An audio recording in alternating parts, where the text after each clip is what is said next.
You, John Fitzgerald Kennedy, do solemnly swear. I, John Fitzgerald Kennedy, do solemnly swear. That you will faithfully execute the office of President of the United States. That I will faithfully execute the office of President of the United States. And will, to the best of your ability. And will, to the best of my ability. Preserve, protect, and defend the Constitution of the United States. Preserve, protect, and defend the Constitution of the United States. So help you God. So help me God.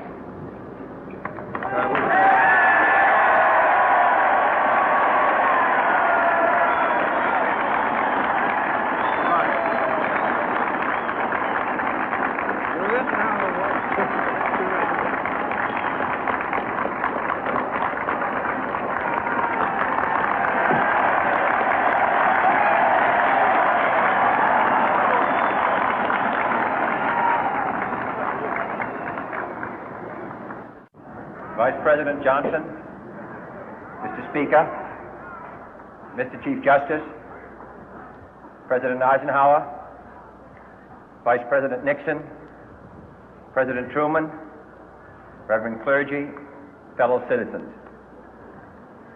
We observe today not a victory of party, but a celebration of freedom, symbolizing an end as well as a beginning, signifying renewal as well as change. For I have sworn before you and Almighty God the same solemn oath our forebears prescribed nearly a century and 3/4 ago. The world is very different now, for man holds in his mortal hands the power to abolish all forms of human poverty and all forms of human life. And yet the same revolutionary beliefs for which our forebears fought are still at issue around the globe. The belief that the rights of man come not from the generosity of the state, but from the hand of God. We dare not forget today that we are the heirs of that first revolution. Let the word go forth from this time and place to friend and foe alike that the torch has been passed to a new generation of Americans born in this century, tempered by war, disciplined by a hard and bitter peace, proud of our ancient heritage, and unwilling to witness or permit the slow undoing of those human rights to which this nation has always been committed and to which we are committed today at home and around the world.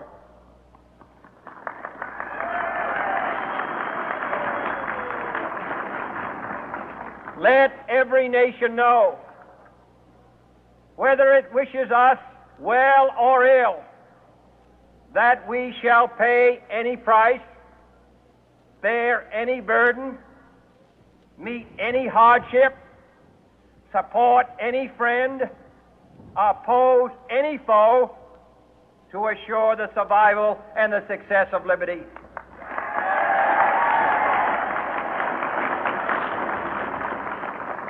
This much we pledge and more.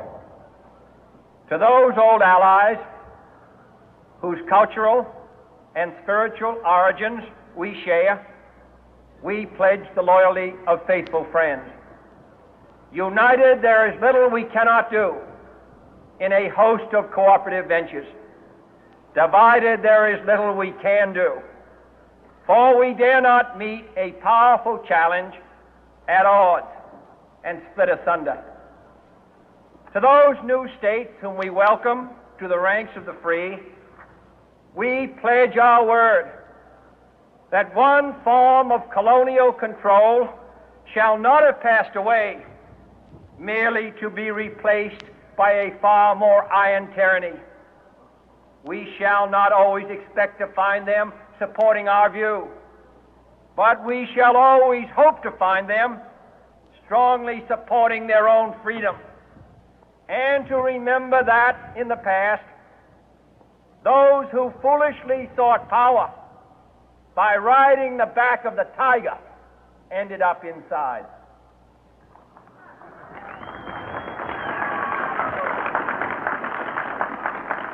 To those people in the huts and villages of half the globe struggling to break the bonds of mass misery, we pledge our best efforts to help them help themselves for whatever period is required, not because the communists may be doing it, not because we seek their votes, but because it is right. If a free society cannot help the many who are poor, it cannot save the few who are rich.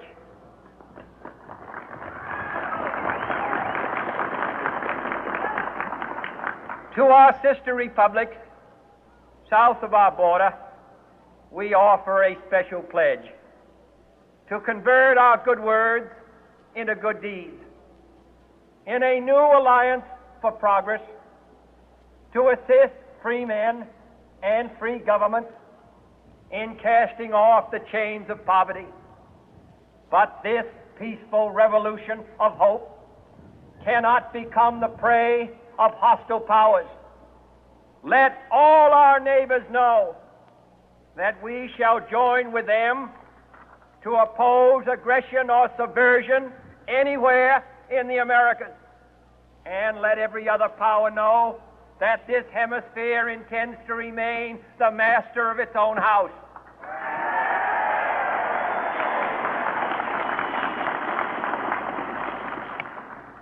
To that World Assembly of Sovereign States, the United Nations, our last best hope, in an age where the instruments of war have far outpaced the instruments of peace, we renew our pledge of support to prevent it from becoming merely a forum for invective, to strengthen its shield of the new and the weak, and to enlarge the area in which its writ may run.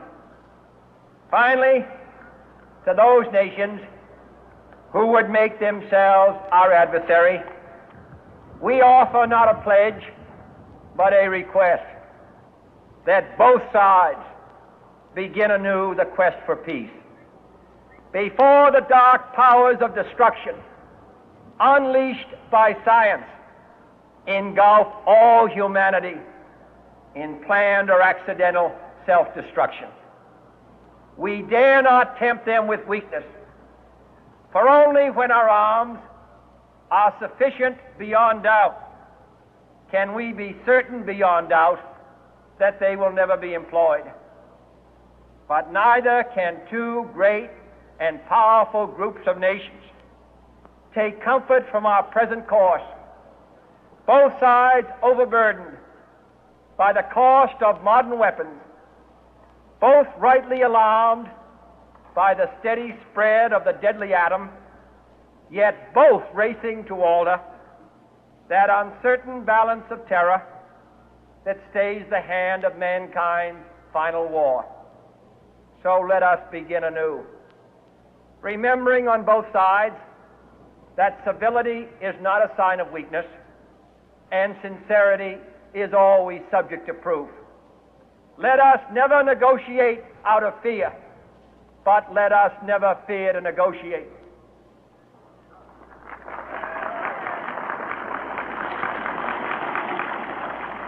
Let both sides explore what problems unite us, instead of belaboring those problems which divide us. Let both sides, for the first time, formulate serious and precise proposals for the inspection and control of arms, and bring the absolute power to destroy other nations under the absolute control of all nations.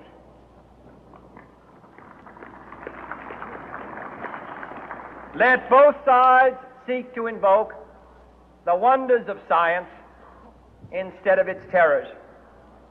Together, let us explore the stars, conquer the deserts, eradicate disease, tap the ocean depths, and encourage the arts and commerce.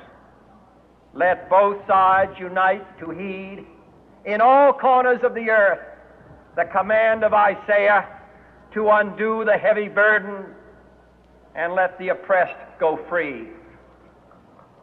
And if a beachhead of cooperation may push back the jungle of suspicion, let both sides join in creating a new endeavor, not a new balance of power, but a new world of law, where the strong are just and the weak secure and the peace preserved.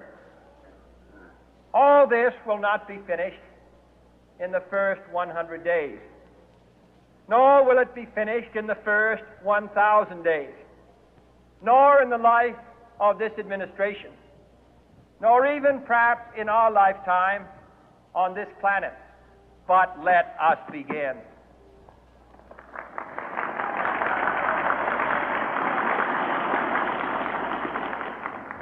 In your hands, my fellow citizens, more than mine, will rest the final success or failure of our course. Since this country was founded, each generation of Americans has been summoned to give testimony to its national loyalty. The graves of young Americans who answered the call to service surround the globe. Now the trumpet summons us again, not as a call to bear arms, though arms we need, not as a call to battle, though in battle we are, but a call to bear the burden of a long twilight struggle, year in and year out, rejoicing in hope, patient in tribulation, a struggle against the common enemies of man, tyranny, poverty, disease, and war itself. Can we forge against these enemies a grand and global alliance,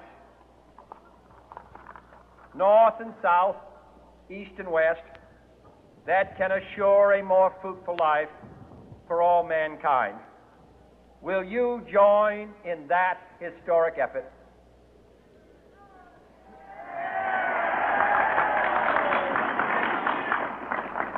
In the long history of the world, only a few generations have been granted the role of defending freedom in its hour of maximum danger.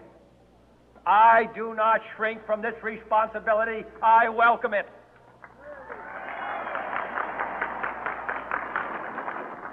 I do not believe that any of us would exchange places with any other people or any other generation. The energy, the faith, the devotion which we bring to this endeavor will light our country and all who serve it. And the glow from that fire can truly light the world. And so, my fellow Americans, ask not what your country can do for you. Ask what you can do for your country.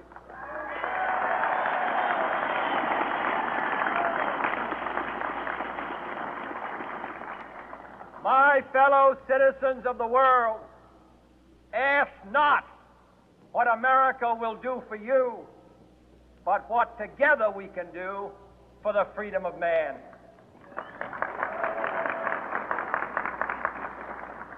Finally, whether you are citizens of America or citizens of the world, ask of us here the same high standards of strength and sacrifice which we ask of you.